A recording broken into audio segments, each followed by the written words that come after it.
देखिए, 4 विधानसभा का जो उपचुनाव है, महागठबंधन इन चारों सीटों पर जीत दर्ज करेगी। कानूनन शराबबंदी घोषित भी है, लेकिन हकीकत यही है कि शराबबंदी कहीं नहीं है।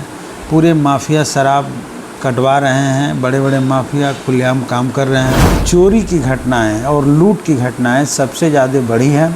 अपराधी बेलगाम है, प्रशासन मूकदर्शक बन के देख रहा है। नमस्कार, स्वागत है आपका बिहारी प्रतिभा न्यूज़ में। आपको बता दें कि बिहार में 4 विधानसभा में उपचुनाव होनी है। इसको लेकर सरगर्मियां काफ़ी तेज है। सारे नेता मंत्री जो क्षेत्र में हैं भ्रमण कर रहे हैं, लेकिन कहीं ना कहीं एक तरफ प्रशांत किशोर दावा कर रहे हैं कि इस बार चारों सीट हम हासिल करेंगे, वही दूसरे तरफ बाकी पार्टियां भी दावा कर रही है कि 4 सीट हम हासिल करेंगे। आखिर किसको सीट आएगा, ये बहुत बड़ा सवाल है। हमारे साथ इसी सब मुद्दा पे चर्चा करने के लिए जीरादेई के विधायक कमरजीत कुशवाहा जी हैं, जिनसे बात करेंगे और जानने की कोशिश करेंगे कि इनके पार्टी का क्या कुछ तैयारी चल रही है और कितना सीट आएगी। आए दिन बिहार में जो शराबबंदी है उसको लेकर कहीं ना कहीं जो लोग शराब पीते हैं मर जाते हैं, उसके बाद से आँख अंधा हो जाता है। तो ये एक बहुत बड़ा सवाल है और सुशासन बाबू जो है इस पर असफल नज़र होते हुए नज़र आ रहे हैं। क्या कुछ कहना है अमरजीत कुशवाहा जी का, चलिए बात करके जानने की कोशिश करते हैं। सर, सबसे पहले बिहारी प्रतिभा न्यूज़ में आपका बहुत बहुत स्वागत है। सर, आपको भी, आपके सभी दर्शकों को मेरी तरफ से प्रणाम।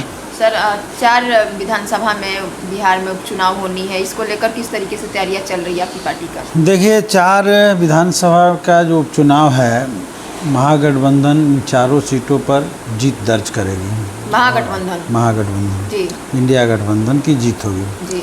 तरारी में हमारे पार्टी से राजू यादव उम्मीदवार हैं। तरारी सीट भाकपा माले की 2 बार से लगातार रही है जी।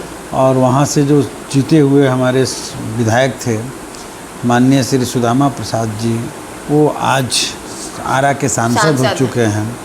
तो इस हिसाब से अगर देखें तो हमारी पार्टी का परफॉर्मेंस आरा में, भोजपुर ज़िला में काफ़ी बढ़ा है और इसका प्रभाव भी उस पर रहेगा।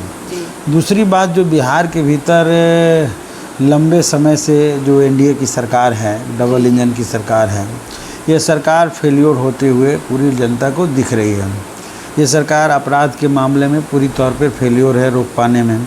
आज आए दिन घटनाएं घट रही है, अपराध की, लूट की, हत्या की, बलात्कार की, महिलाएं असुरक्षित है और सामंती उत्पीड़न की। लेकिन इसमें हम देख रहे हैं कि चोरी की घटनाएं और लूट की घटनाएं सबसे ज़्यादा बढ़ी हैं। अपराधी बेलगाम है, प्रशासन मूकदर्शक बन के देख रहा है। कानूनन शराबबंदी घोषित भी है, लेकिन हकीकत यही है कि शराबबंदी कहीं नहीं है। पूरे माफिया शराब कटवा रहे हैं, बड़े बड़े माफिया खुलेआम काम कर रहे हैं। उनके साथ प्रशासन के घनिष्ठ रिश्ते कायम हैं और छोटे छोटे लोगों को पकड़ करके जेलों में, पीने वाले को जेलों में डाला जाता है, तन तबाह किया जाता है। बड़ी मछली पर अगर कार्रवाई हो गया होता तो ये घटना नहीं होती। अभी भी जहर बेच रहे हैं उस इलाके में, 50 लोगों की मौत हुई है। और सरकार से जब हम लोग मुआवजे की मांग कर रहे हैं, पिछले विधानसभा चुनाव आए थी में सत्र के दौरान जब घटनाएं घटी थी छपरा में, हम लोग मांग उठाए तो नीतीश जी देने के लिए तैयार नहीं हो रहे थे। वो तो डायरेक्ट कहते हैं जो पिएगा वो मरेगा। वो मरेगा, जहर पीता है। लेकिन हम कह रहे हैं कि वो जहर बेचवाता कौन है? जहर तो बेचवाने का काम वही कर रहे हैं। जी, बिल्कुल। उनके प्रशासन के लोग करवा रहे हैं, वो नाकाम है रोक पाने में। तो इस तरह की जो स्थिति बिहार के भीतर पैदा हुई है, उसके लिए सरकार जिम्मेवार है। और जो पी करके मर गया वो तो चला गया, उसका जो पीड़ित परिवार है असहाय, उसके लिए मुआवजे की बात थी, तब उन्होंने स्वीकार भी किया।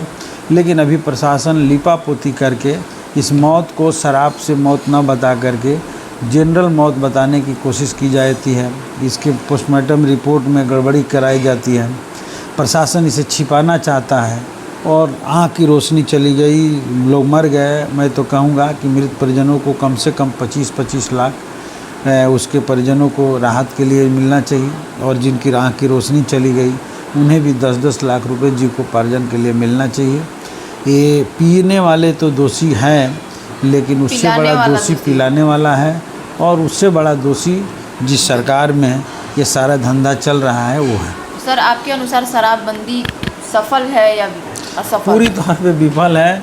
बिहार में कोई शराबबंदी और अबंदी नहीं है। हम लोग तो उत्तर प्रदेश के बॉर्डर के इलाके से बिलोंग करते हैं। हम लोग आए दिन देखते हैं कि किस तरह से शराब का खेप ढोया जाता है। हम लोग जनता और सब लोग मिल करके प्रशासनिक सूचना भी दी जाती है, लेकिन प्रशासन को पहुंचते पहुंचते पार कर जाता है और ऐसा रिपोर्ट मिलता है कि सब प्रशासन से माने मिली भगत कार्रवाई कर रहा है। ठीक है, बहुत बहुत शुक्रिया सर हमसे बातचीत करने के लिए। बहुत बहुत धन्यवाद।